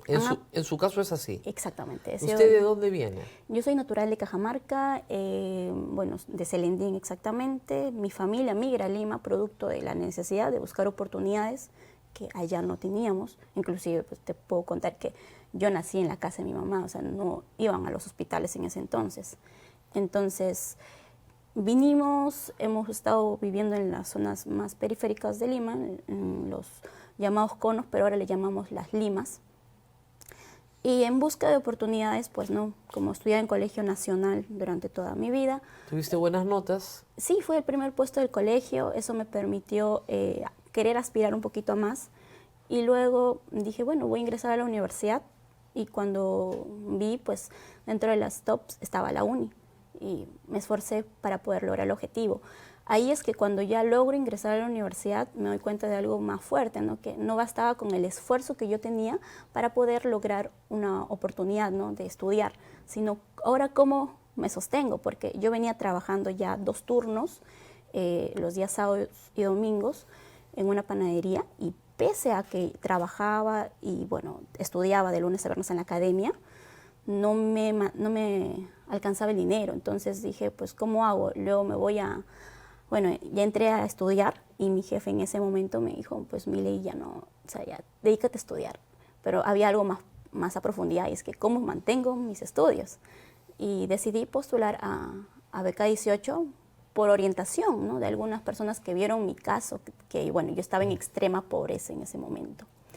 Entonces, salto, damos el examen de admisión, fui creo que una de las premiadas por, en ese entonces, Ollantumala, y me abrió la oportunidad no solamente de poder soñar con estudiar y continuar la carrera y bueno, ya terminarla, sino me abrió la oportunidad de sacar a mi familia de ese círculo que por muchos años ha estado. Entonces, esa misma oportunidad es la que yo vengo a través de este programa, justamente porque parte de una de las propuestas que yo tengo es la reestructuración de Beca 18. ¿Por qué? Porque ya lo he estudiado hace 5 años y medio, más o menos, que empecé a estudiarlo producto de investigaciones en la universidad, cuáles habían sido las deficiencias, ¿no? Entonces dije, bueno, con la misma cantidad que hoy, bueno, ahorita ya no, porque ahora se ha reducido el presupuesto de 700.000 a 50.000 millones, no, a 50 millones de soles. Entonces, lastimosamente ya no se puede beneficiar a todos los jóvenes. Hoy están jugando con los sueños de los jóvenes. Los jóvenes están saliendo de las Se ofreció para 20.000 jóvenes y se ha dado para 2.000 jóvenes. Sí, mira, y 2.000 es el mantenimiento que ya tienen, o sea. Sí, ese es el tema. En Pronavec existen cerca de 38.000 becas en realidad que se tendrían que haber destinado, pero al final de cuentas solamente están cubriendo con 50 millones de soles prácticamente nada. Entonces, para eso justamente dije, bueno, mi proyecto hoy puede dar frutos. Justamente se lo presenté a López Chao y me dijo, bueno, me parece interesante, hay que analizarlo bien. Lo estudiamos y bueno, dijimos ya, hay que llevarlo. ¿Usted escogió el número 18 por Beca 18? No solamente por eso, hay muchas cosas que lo relacionan. Yo fui primer puesto con un equipo de la Universidad Nacional de Ingeniería a nivel mundial, no, a nivel de Latinoamérica, discúlpame. Y ahí en el primer puesto en el Global Trading Challenge, o sea, un concurso internacional de inversiones, logramos no solamente el reconocimiento para la UNI, sino el reconocimiento para todo el Perú, pero además que en el puesto 18 a nivel mundial en este concurso de inversiones de juego de bolsa. Entonces ya dije, bueno, esos números están asociados, también el partido me lo ha dado. He estado viendo algunos videos suyos y me llama la atención que usted crea tanto en la empresa pública, o sea, en una defensa de Petroperú como empresa pública.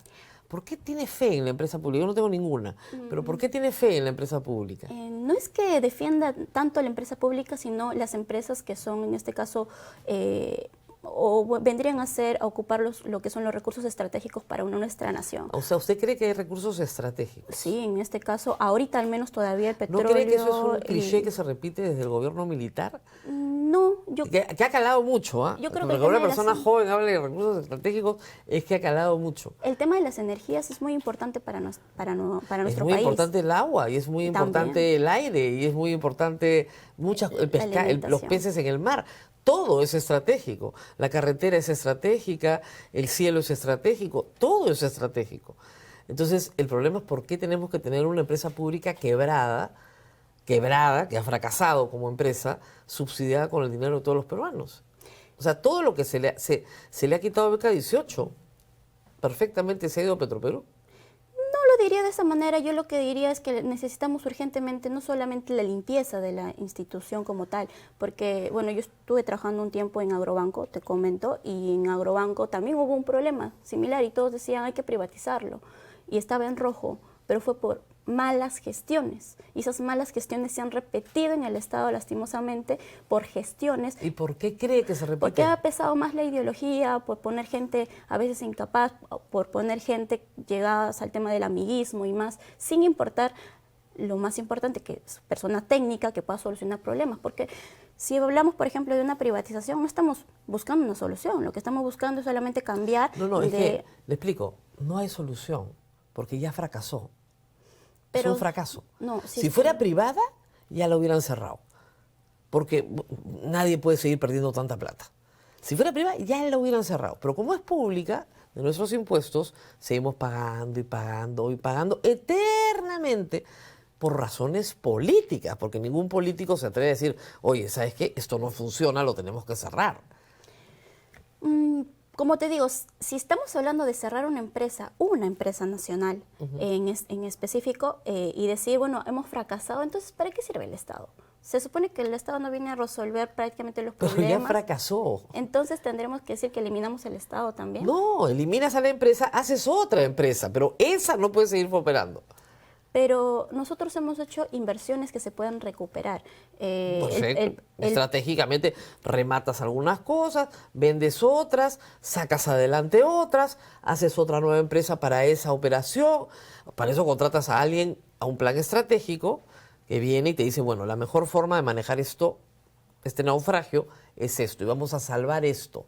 Pero por eso, justamente, haciendo la reestructuración interna, sacando los elementos que justamente han generado esto, ¿no? No estamos hablando de eliminar una empresa para igual pasarlo al... O sea, el problema en general, ahorita lo tiene el Estado. Luego pasaría a estar en manos privadas. Si es que Es que liquida la empresa.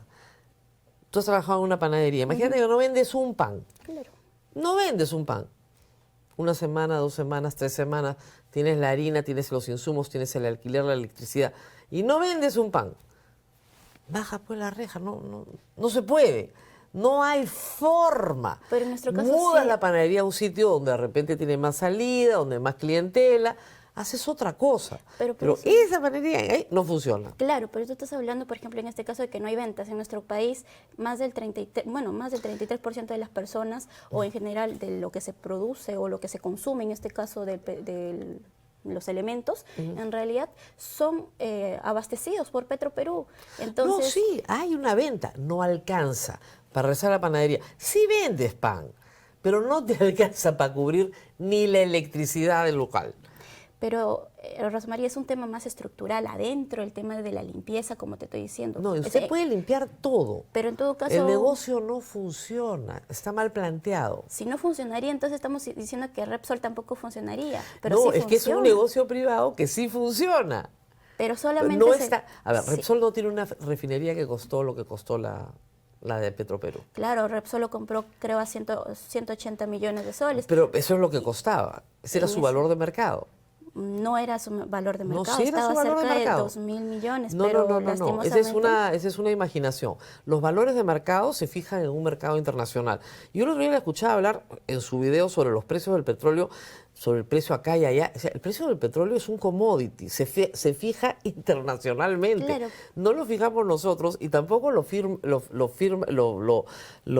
la empresa privada demoníaca. Es un commodity internacional. Sí, pero en este caso se generan más gastos. Por ejemplo, cuando en este caso los pozos se han concesionado, anteriormente que lo tenía Petroperú, se generaba, o sea, cada pozo lo podías vender el barril a cerca de 10 a 15 dólares. No, es un precio internacional. No es que lo podías vender más barato y después... No, es que no me dejo entender. Sí. O sea, lo que pasa es que entre 10 y 15 dólares costaba cada uno de estos barriles, extraerlos y luego pasar a la refinería. Hoy la refinería no funciona si no tiene petróleo. Entonces, ¿qué necesita el crudo? Comprarlo. Y como está concesionado, esto ya no nos cuesta 15 dólares. Ahora comprarlo a la que le hemos concesionado, a la empresa privada prácticamente, nos cuesta entre 60 y 70. En ese momento es un precio internacional. En ese momento estaba a 10 el barril de petróleo. No es que estaba a 10, 15. Nos cuesta ese precio a nosotros como Estado. Luego le pones la ganancia, entre comillas, y todo el proceso. Precio internacional del petróleo no lo fija ni la concesión, ni la empresa, ni el Estado peruano, ni Petroperú. Es un precio internacional. Sí, pero cuando nosotros somos, los que productores, generamos... también es un precio internacional. No, está bien, pero me refiero al costo. O sea, no, es que si el Estado peruano le vende gratis a la refinería, entonces ahí está el problema, ahí está el agujero, pues. No es que le venda gratis, forma parte de Petroperú, la refinería en este momento. Preguntas del público, por favor.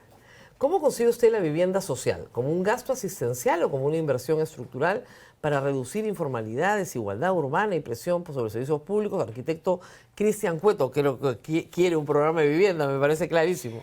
Nosotros desde el proyecto Ahora Nación lo que buscamos justamente es mejorar la calidad de vida de todas las personas, pero para hablar de calidad de vida pues podemos incluir también el tema de una vivienda social. Existen proyectos ahorita en nuestro país enfocados en el desarrollo, en este caso, de viviendas sociales.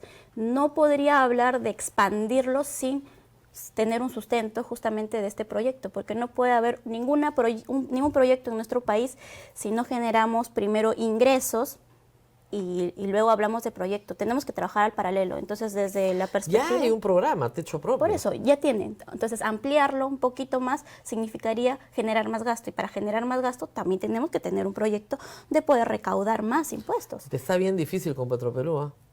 Sí, yo creo, como le digo, Si siguen gastando en Petroperú, no va a recaudar no nada. se trata de gastar, Claro. creo desde mi perspectiva no se trata de gastar. Si lo que necesitamos urgentemente es, como te digo, sacar a la gente y decir, bueno, esta es tu línea, ¿no? Si quiebra, en este caso, ya no le corresponde al Estado justamente subsidiarle nada, porque ellos justamente nos han dicho, sí, podemos resolverlo. Ahora, en diciembre, bueno, el último trimestre ha estado en azul. Commodities, que es una... No estaba en azul. Usted sabe que el Estado peruano tiene que pagar los bonos de endeudamiento de Petroperú.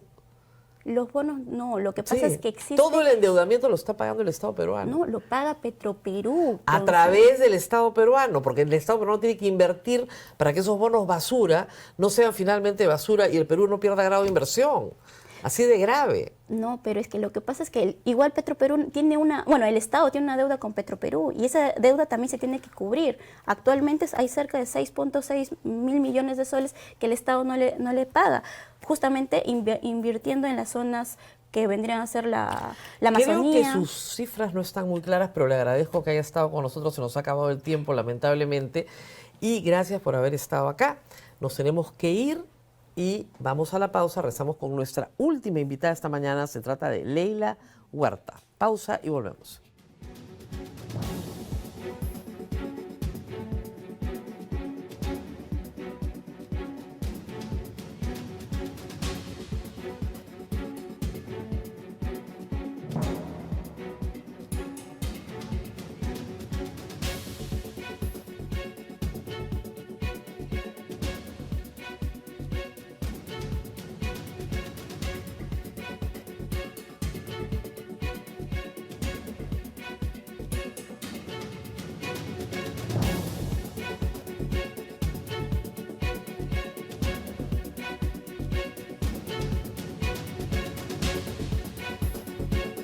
Muy bien. Y está con nosotros la candidata del Partido Morado al Senado con el número 25, Leila Huerta. Yo la conocí hace algún tiempo en una protesta en las calles. Ella estaba abanderada del grupo que ella fundó, que es un grupo muy importante de reconocimiento y visibilización de mujeres trans. Va con el número 25 y está con nosotros.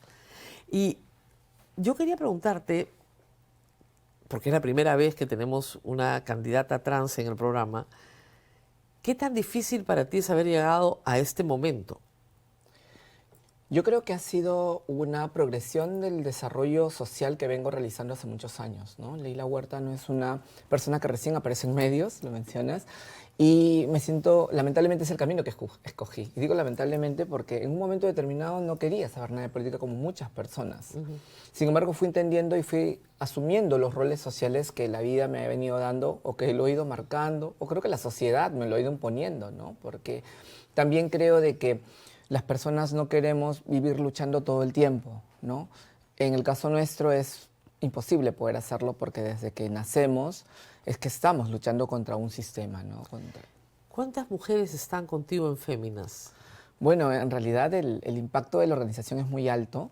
No solamente estamos en Lima, estamos en Arequipa, en Juliaca, en Cusco, en Loreto.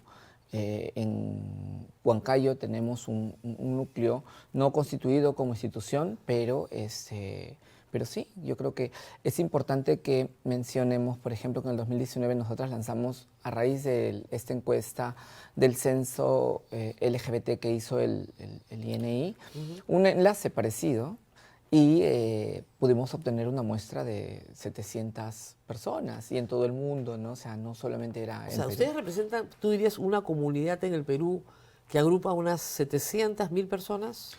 Mira, según la data estadística, somos el 0,5% de cada población, ¿no?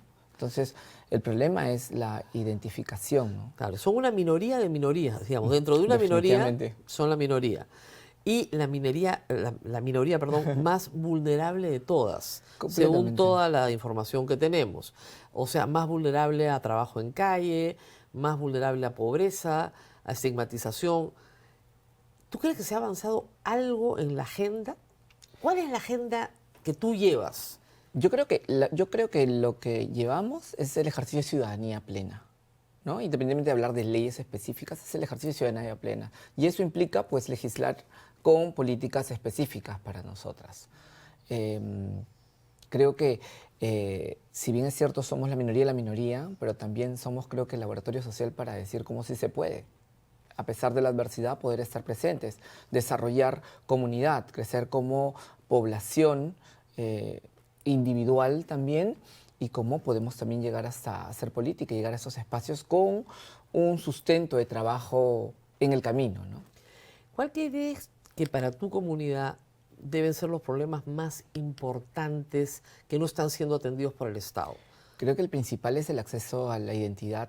Ok, ¿no? primero es DNI, Así es. salud. Salud, educación. Es que la identidad lo es básico para todo, porque a raíz de la violencia que se sufre tiene que ver con la identidad. ¿no? Escuchamos y vemos en redes estos típicos memes acerca de Lucho, anda, trabaja, o que te relacionan con ello. Y esa es una muestra clara cómo la identidad prima sobre ello, porque ese DNI que nos asigna el Estado inicialmente, más allá de darnos ciudadanía, nos genera discriminación, porque legaliza la discriminación. Y lo vemos. Hemos visto entrevistas a Gaela Cari, que otras congresistas, en vez de hablar de propuestas y cambiar el país, están que le dicen Guillermo, Guillermo, Guillermo, Guillermo, y no salen del tema. Y esa es una muestra clara cómo la identidad sirve como una herramienta de violencia hacia nosotras.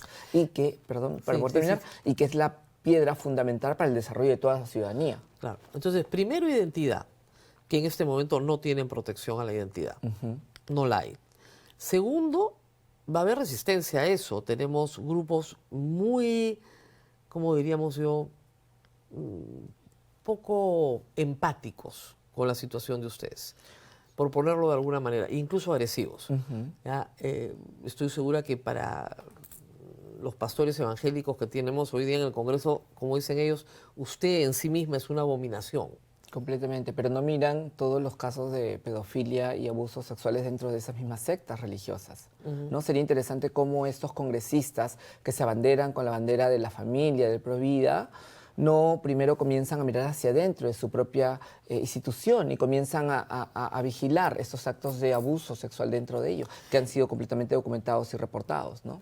Presentan a las personas trans como personas profundamente desviadas del camino de Dios y que tienen una sexualidad desbordada, que lo único que quieren además es convertir a otros, usted se ríe, pero le repito la cosa que Está dice, bien, claro. convertirlos en lo que ustedes son. Cuando siempre dicen eso yo me cuestiono y digo, ¿la heterosexualidad es tan frágil? Claro. Que creen que puede ser tan fácil convertible. Y siempre trato de dar la vuelta a todos estos discursos porque a veces es toda una narrativa. Yo no culpo a la persona que piensa de esa manera. Yo lo que culpo es todo un sistema que te hace pensar de esa manera y que no te da la libertad de cuestionar y de poder poner esos temas sobre la mesa, ¿no? Hablar de enfoque de género en la educación tiene que ver con ello, con entender que no somos hombres y mujeres solamente genitalizados, que somos personas que estamos viviendo situaciones de vulnerabilidad según las condiciones que presentamos, ¿no? Por eso es importante también apostar a ello. Tenemos una pregunta del público, por favor. ¿Qué propone para reactivar el empleo en nuestro país y se aseguren sueldos dignos para los trabajadores? Bueno, pues eliminar la corrupción. Vemos a mucha gente que habla de los caviares, estos grupos que están en el pacto mafioso hablan de caviares y son los que primero se benefician de ello, ¿no? El señor López Aliaga es una persona que no tuviera su empresa o su riqueza si no le hubiesen dado la concesión del Estado de los trenes que existirían. Entonces, por eso que menciono de que hay una mediocridad en la política, o sea, nos han llevado a todos a esta situación en la cual estemos mirando los problemas actuales del día a día, que son válidos, pero no mirar el origen de los problemas, ¿no? ¿Es fácil o difícil para usted que miren más allá de su identidad y comenzamos a discutir temas de políticas públicas? Yo creo que sigue siendo complejo, pero por eso es que Féminas existe, ¿no? Porque desde que existimos, nuestra misión es mirar el empoderamiento como herramienta de desarrollo, ¿no? Porque es la forma como la gente te conoce y es de las mismas personas. Por eso quería preguntarle un poco de su biografía personal. ¿Qué ha estudiado usted? Yo soy bachiller en agronomía. ¿En agronomía? Así es, sí, soy bachiller en agronomía. Cuando acabé no tuve trabajo, ni siquiera como vendedora de pan, aunque mi amiga Yana Camacho me dice, no hables del pan, pero pasó eso. Ni No como miro ni como vendedora de pan, ni como en ese momento atender una cabina de internet. No tuve oportunidad de trabajo. El VIH que afecta a mi comunidad, fue una oportunidad laboral para mí.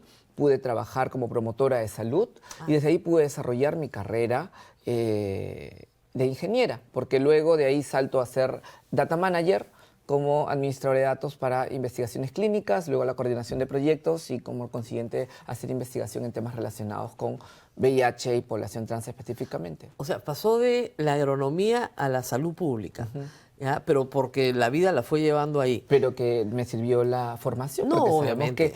que un agrónomo es como un médico de plantas, entonces la bioquímica es algo que también es muy fuerte dentro de mi carrera y pude entender muchos términos médicos que se usaban que puedo usar Claro, en el entonces trabajo. de promotora de salud terminó, ahora dirige un data center de... No, como promotora de salud, luego fui administradora de datos, ¿De datos?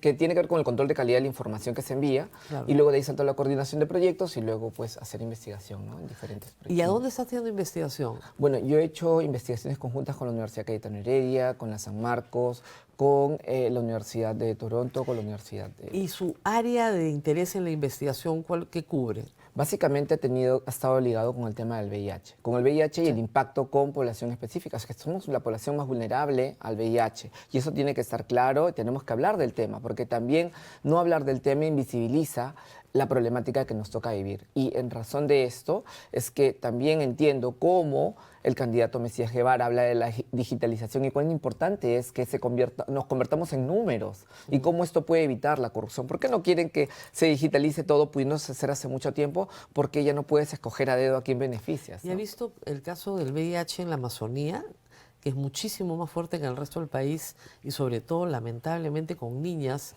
violentadas en la provincia de Concordacán, donde el nivel de VIH es altísimo? Sí, es una pena que siga ocurriendo todo esto en el país, porque es un darle espalda a poblaciones que ya lo hemos vivido nosotras, ¿no? O sea, ese descontento, desde el 2009, que fue la primera representante en la Mesa de Concertación País con el Fondo Mundial, yo salí de ahí dándome cuenta de que el VIH ya no es un problema de salud, es un problema social. Y como te das cuenta y lo mencionas, lo tienen las personas más vulnerables, lo tenemos las personas más vulnerables, quienes no accedemos a salud, a educación, a todo Pero hoy ello. día es completamente tratable. Así es, completamente tratable, pero sin embargo las cifras siguen siendo elevadas, ¿no? No, ¿Por claro. qué? Porque hay situaciones que te condicionan a ese estilo de vida. Las mujeres trans nos encontramos sometidas a la prostitución. Y lo digo para compañeras que a veces dicen, no, todas no somos. No estoy hablando de nosotras. Estoy diciendo que estamos sometidas a la prostitución porque hay un sistema que nos direcciona hacia ese espacio. No, que no hay trabajo. Así es, que no te dan oportunidades, que O sea, utilizan el los- DNI los para trans están discriminarte. solamente en las calles prostituyéndose o en las peluquerías. Sí. Ese es el estereotipo. Y esto es porque en un momento determinado también las peluquerías te hacían pues disfrazarte para poder trabajar. Eso también pasaba en un determinado momento y eso tenemos que también ¿Disfrazarte de recordarlo. qué? O sea, vestirte de chico, ¿no? Ah, ¿Sí?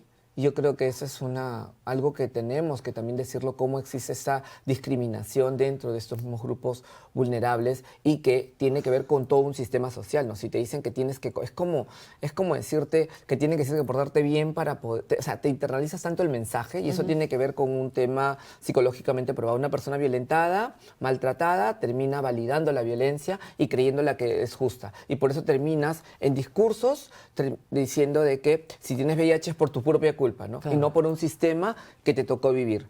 En nuestro caso, porque mi adolescencia no la pude vivir libremente. O sea, mi relacionamiento con otras personas para desarrollar relaciones afectivas no fueron como la de cualquier otra persona, tuvieron que ser ocultas. Y eso trae como consecuencia poca información y que terminas expuestas a enfermedades que terminan dañando tu vida. Y luego, la discriminación, no hablar del tema, no acceder a tratamiento que tú lo has mencionado, todo se cura y que al final no pasa. O sea, te das cuenta cómo terminamos trasladando la culpa a la persona y no es así lo que ocurre, es mirar el problema completo de qué es lo que está ocurriendo, ¿no? nos tenemos que ir, qué pena, pero bueno, ha sido una conversación muy interesante y tenemos a Leila Huerta, candidata con el número 25 por el Partido Morado al Senado. Al Senado. Y es importante esto porque más allá de propuestas legislativas que hay otras candidatas trans que están haciendo y que van a hacer esa chamba o parte de nuestro equipo del Partido Morado en la Cámara de Diputados proponiendo proyectos de ley, estoy yo en la Cámara del Senado, porque creo que es importante estar en esta Cámara, que también es sui Es la generis. más importante. Es la más importante, que no se puede disolver, que nadie la puede disolver, que es quien puede disolverse a todos, pero no puede disolverse entre ella misma. Ahora, yo le digo que en su caso ya su postulación es un triunfo. Sí, lo agradezco mucho al Partido Morado porque creo que es el único partido que no ha bajado la guardia en las propuestas que vienen dando desde las anteriores elecciones. Que hubo un fraccionamiento también, Claro. yo creo que el Partido Morado ha pasado lo que pasan las familias de muchas personas LGBTIQ en el país, que es cargar con la violencia de tener a alguien LGBTIQ dentro. Y lo más admirable es que es quizás como nuestras familias y quienes nos han acompañado en ese trabajo, es porque no han dado el brazo a torcer a los prejuicios, a la discriminación, sino todo lo contrario, apoyar al desarrollo de la ciudadanía como un partido republicano, que es lo que somos. Muy bien, muchísimas gracias. Ha terminado el programa. Ya me están mirando mal porque tiene que entrar el programa de Juliana, así que los dejo. No se olviden, tienen que compartir el programa, darle like, muchos likes, necesitamos muchos likes y por supuesto también suscribirse a todas las redes de la República. Nos vamos y nos vemos mañana. Chau, chau.